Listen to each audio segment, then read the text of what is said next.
এটা হলো হাঁটুর ব্যায়াম। আর তোয়ালে বা এবং বালিশ তোমরা ভাঁজ করে নেবে, নিয়ে যে পায়ে প্রবলেম এই পায়ে এই যে হাঁটু আজটা নিচে দিয়ে যাবে, দিয়ে চাপ দিতে হবে। এই হাঁটুটা ভালো করে দেখে নাও, এই যে নিচের দিকে চাপ দেওয়া হবে, ঠিক আছে? 1 2 3 4 5 6 7 8 9 10 লুজ, ঠিক আছে? আবার 1 2 3 4 5 6 7 8 9 10 লুজ। আবার 1 2 3 4 5 6 7 8 9 10।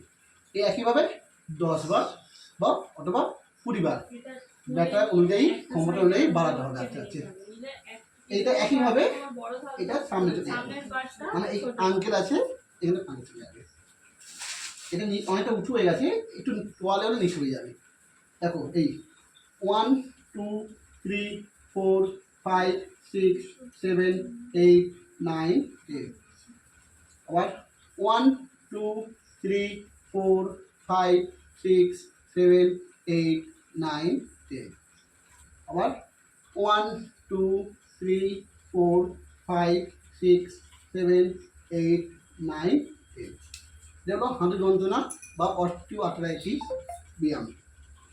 এবার 2 নম্বর দুটো পা দিয়ে করা হবে। 1 2 3 4 5 6 7 8 9 10 রিল্যাক্স। আবার 1 2 3 4 5 6 7 8 9 10 রিল্যাক্স। আবার 1 2 3 4 5 6 7 8 9 10 রিল্যাক্স। একইভাবে হাত হয়ে দিতে, প্রত্যেকটা ব্যায়াম প্রথমে 10 বার তারপরে 20 বার করে করতে হবে, তিনটে সেট। 1 2 3 4 5 6 7 8 9 10। 1 2 3 4 5 6 7 8 9 10। আবার 1 2 3 4 5 6 7 8 9 10। এবার দেখো এই হাঁটুটা নিয়ে এদিকে টেনে করতে হবে। 1 2 3 4 5 6 7 8 9 10 হয়ে গেল। তারপর হাঁটুটায় পা দিয়ে টেনে টানতে হবে। 1 2 3 এর উপর টান পড়বে। 4 5 6 7 8 9 10 হয়ে গেল হাঁটুর ব্যায়াম। পরবর্তী হাঁটুর ব্যায়াম হলো এই দুটো পা আছে, পা ভাঁজটা বসবো, দুটো পা আছে, এই পায়ের উপর চাপ দিতে হবে। এই দুটো পা হাঁটুর দুটো হাঁটুর চাপ থাকবে। এই আছে তো পাটা, ঠিক আছে তো? দেখে না, এই চাপ দিতে হবে। 1 2 3 4 5 6 7 8 9 10 বেশ। আবার 1 2 3 4 5 6 7 8 9 10। আবার 1 2 3 4 5 6 7 8 9 10। পরবর্তী হাঁটুর ব্যায়াম হলো এইটা, টানা। 1 2 3 4 5 6 7 8 9 10। আবার করো 1 2 3 4 5 6 7 8 9 10। এইভাবে 10 বার করতে হবে। একটা পা করলে বিপরীত পাটা করতে হবে। একটা পা 10 বার? হ্যাঁ। 1 2 3 4 5 6 7 8 9 10। 1 2 3 4 5 6 7 8 9 10।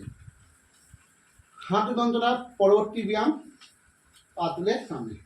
1 2 3 4 5 6 7 8 9 10। আবার করো 1 2 3 4 5 6 7 8 9 10 একইভাবে 10 বার এবার করলেও এবারও করতে হবে 1 2 3 4 5 6 7 8 9 10 আবার 1 2 3 4 5 6 7 8 9 10 যেমন লাস্ট হাঁটুর ব্যায়াম হলো শুবে পা উঠবে 1 2 3 4 5 6 7 8 9 10 1 2 3 4 5 6 7 8 9 10 একেবারে অন্য পাও করবো 1 2 3 4 5 6 7 8 9 10 এবার প্রশ্ন হলো অনেকে বলবে যে হাঁটু প্রবলেমে সে হাঁটু করব অন্য হাঁটু করব কেন বা বিপরীত হাঁটুটা করবো কেন তো এই করবো যে বাঁ হাঁটু যদি প্রবলেম হয় আমরা কোন পায়ে চাপ দেবো ডান হাঁটু বেশি চাপ দিয়ে হাঁটবো কারণ এর ওপরই প্রেশার পড়বে এবং সেই এবার ডান হাঁটু ভালো থাকে যেন সেই জন্য দুটো পায়ে দুটো হাঁটুই করতে হবে বুঝতে বললাম এই হলো হাঁটুর ব্যায়াম হাঁটুর ব্যায়াম সময় যারা হাঁটুর প্রবলেম থাকবে হাঁটু ভাঁজ করে কোনো কাজ করা যাবে না যদি হাঁটু ভাঁজ করো কোনো ফিজিওথেরাপি করো ডাক্তার দেখাও যাই করো এরও ভালো হবে না হাঁটু ব্যায়াম ভাঁজ করে কোনো কাজ নিচে মানে বাংলা প্যানে বাথরুম করা যাবে না নিচে বসে খাবার